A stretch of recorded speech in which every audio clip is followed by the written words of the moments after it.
تعالوا اقول لكم بقى ازاي حولت السجادة من المنظر اللي على اليمين ده للمنظر اللي على الشمال ده.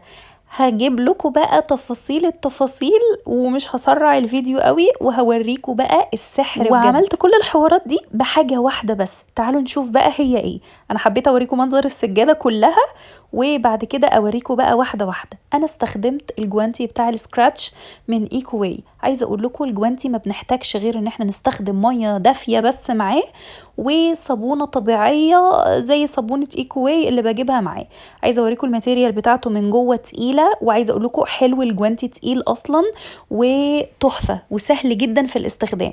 حطيت عليه مية دافية زي ما شفتوا، رغيت عليه بالصابونة زي ما انتوا شايفين كده بالظبط. بصوا انبهروا معايا بقى، يلا يلا. انبهرتوا اكيد، انا نفسي انبهرت. انا جربته في حاجات كتير جدا جدا جدا، وعايزه اقول لكم ان انا يعني انبهرت بيه في الحاجات كلها، بس ما انبهرتش زي انبهاري بتنظيف السجاده دي. انا عايزه اقول لكم ان انا كنت متوقعه ان السجاده دي خلاص هنرميها، يعني مش هتنضف تاني. هنا بقى دي البقعة بتاعت ليفل الوحش، يعني بجد بجد. وانا رايحة انضفها قبل ما ابدأ بالحتة الاولانية دي، انا عايزة اقول لكم اللي هو ايه، انا قلت مستحيل تنضف مستحيل، بس انا انبهرت.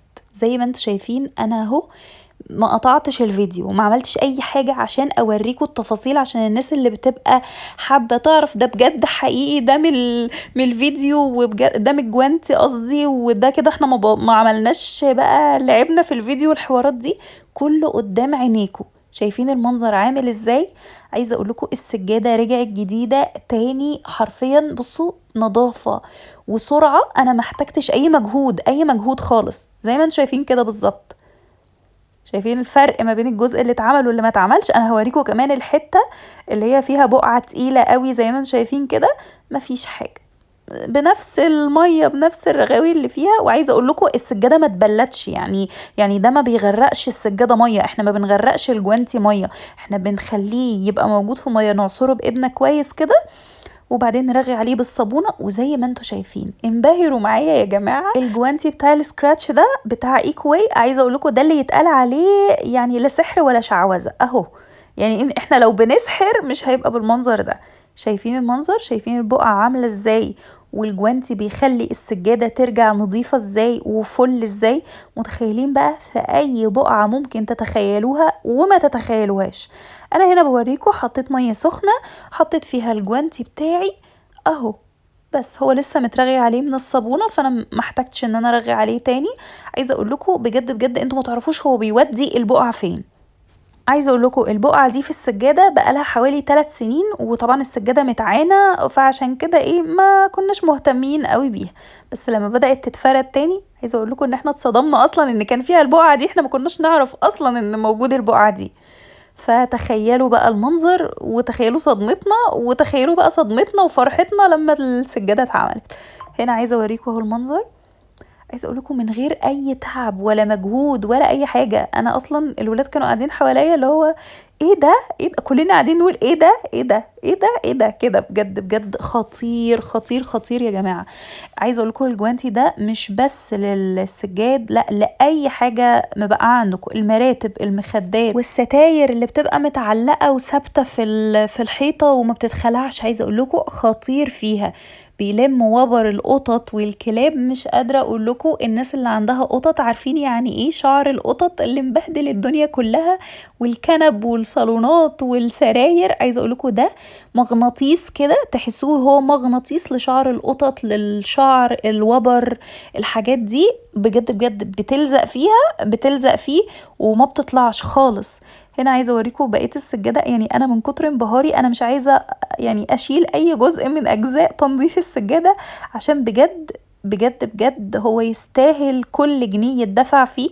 وعايزة اقول لكم تخيلوا بقى سعره مع كمان الكفاءة والجودة بتاعته، وان هو يفضل عندكم اكتر من سنتين لو بتحافظوا عليه. طبعا احنا ما ينفعش نستخدم مع منتجات ايكوواي اي منتجات كيماوية، نستخدم معاها صابونة ايكوواي او صابونة زيت زيتون طبيعي، عشان الالياف والانسجة اللي مصنوعين منهم ما تبص بالكيماويات والكفاءة بتاعتهم بتقل. ما بيتغسلش في الغسالة، ما بيتنشرش في الشمس مباشرة، يعني بننشره في مكان ظل بس، طبعا مكان يبقى هوا وبس، ما يتغسلش في الغسالة. صح انا قلت لكم. بس انا مش عايزه اقول لكم اكتر من ان هو خلاص احنا كده خلصنا. يستاهل كل جنيه يدفع فيه يا جماعه، مقابل ان انتوا هتخلوا مش انا بقيت ما بخافش ان الحاجه عندي تتوسخ. انا كان عندي الاول هوس ان الحاجه عندي تتوسخ او البقع والحاجات دي.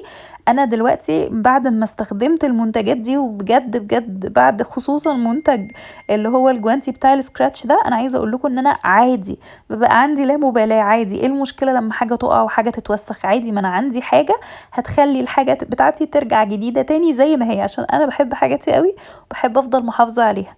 فزي ما انتوا شايفين الموضوع سهل ولذيذ وبسيط، ما عنتش مضغوطة نفسيا ان حاجة مثلا تبوظ، حاجة تتوسخ، حاجة تتبقى، عشان ببقى عارفة ان انا عندي المنقذ.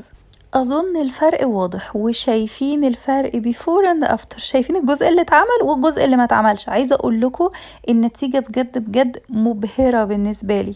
الواحد يا دوب بيمشي ايده كده يلاقي اي شعر بقى واقع، شعر القطط، شعر الكلاب، اي وبر، الوبر اللي هو الكبير ده. شايفين؟ انا هوريهولكم، مش هحرمكم من حاجة، انا ما بحرمكوش من حاجة، بحب اوريكم تفاصيل التفاصيل، عشان اللي بيبقى عايز يشتري الحاجة دي بيبقى عايز يشوف حاجة حقيقية قدامه، اللي هو فعلا بيعمل ايه، مش مجرد ان انا بقول الكلام وخلاص. لا، لازم تشوفوا هو بيعمل ايه قدامكم، عشان الناس بتحب تعرف هي هتشتري ايه وهيعمل لها ايه كمان. زي ما انتم شايفين كده كنت بحاول اوريكم الوبر اللي هو لمه والشعر وكل حاجة كل حاجة. تعالوا بقى اوريكم كمان اختراع الشيتات بتاعه الغسيل بتاعه ايكوي. عايزه اقول لكم الريحه، يا الله على الريحه، ريحتها رهيبه.